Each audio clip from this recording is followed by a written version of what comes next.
ಸ್ವಲ್ಪ ಪ್ರಜ್ಞೆ ಇರುತ್ತೆ. ಹಾಗಿದ ಮೇಲೆ ನಾನು ನನ್ನ ತಂದೆ ತಾಯಿ ಗುರುಗಳಿಗೆ ಹಿರಿಯರಿಗೆ ಅನ್ನಕ್ಕೆ ಗೌರವ ಕೊಡಬೇಕಾ ಕೊಡಬಾರ್ದು?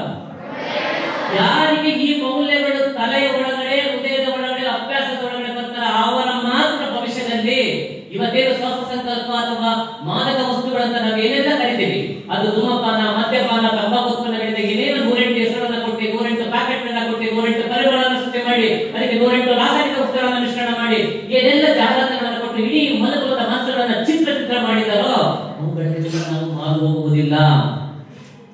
ಯಾವ ವ್ಯಕ್ತಿಗೆ ತನ್ನ ಬಗ್ಗೆ, ತನ್ನ ದೇಹದ ಬಗ್ಗೆ, ತನ್ನ ಮನಸ್ಸಿನ ಬಗ್ಗೆ, ತನ್ನ ತಂದೆ ತಾಯಿಯ ಬಗ್ಗೆ, ತನ್ನ ಶ್ರಮದ ಬಗ್ಗೆ, ತನ್ನ ದುಡಿಮೆಯ ಬಗ್ಗೆ ಪ್ರಜ್ಞೆ ಅಥವಾ ಎಚ್ಚರ ಇರುವುದಿಲ್ಲವೋ ಅವನು ಎಲ್ಲದಕ್ಕೂ ರೆಡಿ ಇರ್ತಾರೆ.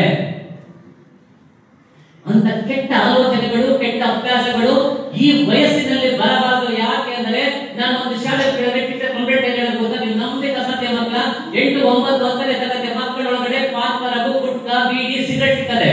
ನೀವು ನಮ್ಮಲ್ಲಿ ಸದ್ಯ ಒಂದು ತಾಲೂಕಲ್ಲಿ, ತಾಲೂಕು ಹೆಸರು ಬೇಡ, ಅದೇ ಬೆಂಗಳೂರು ಗ್ರಾಮಾಂತರ ಜಿಲ್ಲೆ ಒಂದು ತಾಲೂಕಲ್ಲಿ ಹಾಸ್ಟೆಲ್ ಮಕ್ಕಳಿಗೆ ಎಲ್ಲಿ ಹೋಗಬೇಕು ಆಸ್ಪದ ಇಲ್ಲ, ಅಲ್ಲಿ ರೆಸಿಡೆನ್ಸಿಯಲ್ ಹಾಸ್ಟೆಲ್, ಹಾಸ್ಟೆಲ್ ಬಿಟ್ಟು ಶಾಲೆ ಹೋಗಬೇಕು, ಶಾಲೆ ಬಿಟ್ಟು ಹಾಸ್ಟೆಲ್ ಹೋಗ್ಬೇಕು.